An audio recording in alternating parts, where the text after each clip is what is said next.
নমস্কার দর্শক বন্ধুরা, আমি ঘরোয়া রান্নাঘর থেকে অপর্ণা বলছি।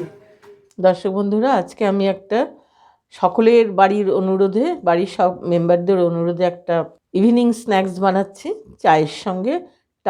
এখন টাটা হচ্ছে পকোড়া, চা পকোড়া চাই আজকে সবার, তাই সেইটাই আমি বানাচ্ছি। কি কি দিয়ে বানাচ্ছি দেখে নিন। আমার এই হাতাটা 2 হাতা বেসন নিলাম। আমি 1 হাতা চালের গুঁড়ো নিলাম এরই মধ্যে, বেসনের মধ্যে। আর একটু নেব। 2 হাতা চালের গুঁড়ো নিলাম, 1 হাতা মতো কর্নফ্লাওয়ারও নিলাম। আমি চাই জিনিসটা খুব মুচমুচে, হ্যাঁ সব মিলে 1 হাতা হলো। মুচমুচে হওয়ার জন্যই এগুলো করছি। আমি 1/2 টিস্পুন সল্ট দিলাম, 1/2 টিস্পুন সুগার। আমি 1/2 টিস্পুন এই কারণে দিলাম যে আমি অন্য একটা লবণ দেবো এতে। 1/2 টিস্পুন বিট নুন দিলাম, এর স্মেলটা খুব ভালো লাগে খেতে, গন্ধটা খুব ভালো আসে এই জন্যে। 1 টিস্পুন হলুদ দিলাম। মিশিয়ে নিই ভালো করে এগুলো।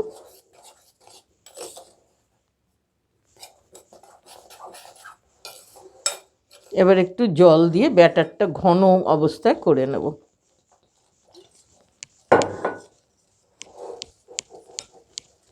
এবার এর মধ্যে কিছুটা গাজর দেবো, গ্রেট করে রেখেছি। মিক্স ভেজিটেবল পকোড়া, যা যা আছে দিয়ে দেওয়া যাবে। বেশ মুচমুচে হলে চায়ের সাথে খেতে ভালো লাগবে। এবার একটু পালং শাক দেবো,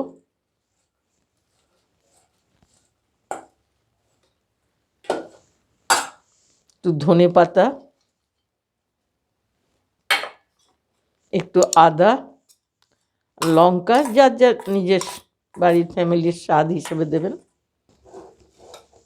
এবার হাতের ব্যবহার করতে হবে, দানা যেটা মাখা মুশকিল।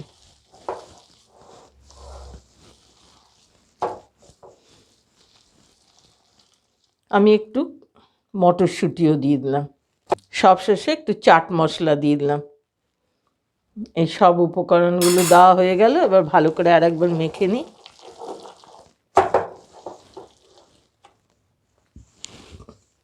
আমি আন্দাজ মতো তেল দিয়ে দিলাম। এবার এটা ভাজবো। তেলটা গরম হয়ে গেছে, এবার আমি ভাজা শুরু করলাম।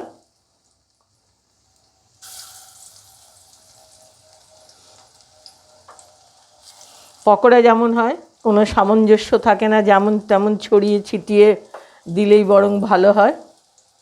ভেতরটা মুচমুচে ভাজা হবে, আর আমি সুন্দর করে করে দিলে ভেতরটা কাঁচা কাঁচা থাকবে।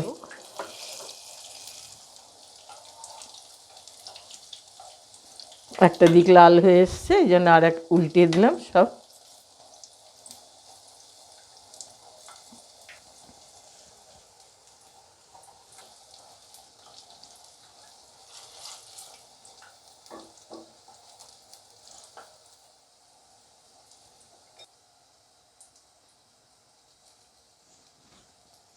আমার এটা হয়ে গেছে, এই লটটা এবার উঠিয়ে নিলাম।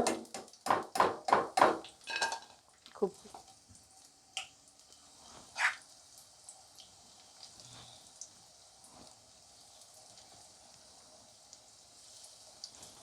শীতকালে বিকেলে একটু গরম চায়ের সঙ্গে গরম পকোড়া ভাজা দারুণ জমে যাবে। ঠান্ডায় নড়তে পারছি না, আলিস্যি লাগছে, তবুও করতে হয়, ভালোই লাগবে, সবাই এনজয় করবে।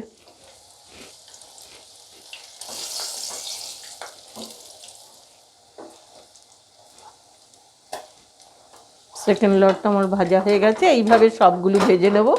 এরকম ব্রাউন করতে হবে, না তো মুচমুচে হবে না। দর্শক বন্ধুরা, আমার মিক্স ভেজিটেবল পকোড়া বানানো হয়ে গেছে। এইভাবে বানিয়ে খেয়ে দেখবেন, দারুণ লাগবে। আমি একটু স্প্রিঙ্কল করে দিচ্ছি বিট নুনের উপরে, যেটা আরও কি না টেস্টি হবে। এটা লাস্টে একটু দিলে ভালো লাগে। আর রেসিপিটা আপনাদের ভালো লাগলে লাইক করবেন, সাবস্ক্রাইব করতে ভুলবেন না। নতুন বন্ধুরা অনেকের সঙ্গে শেয়ার করবেন। আপনাদের মতামতের অপেক্ষায় থাকবো, কমেন্ট বক্সে জানাবেন। আজকের মতো রাখছি। সবাই গরম চায়ের সাথে ইভিনিং স্ন্যাক্স পকোড়া বানিয়ে এইভাবে খাবেন।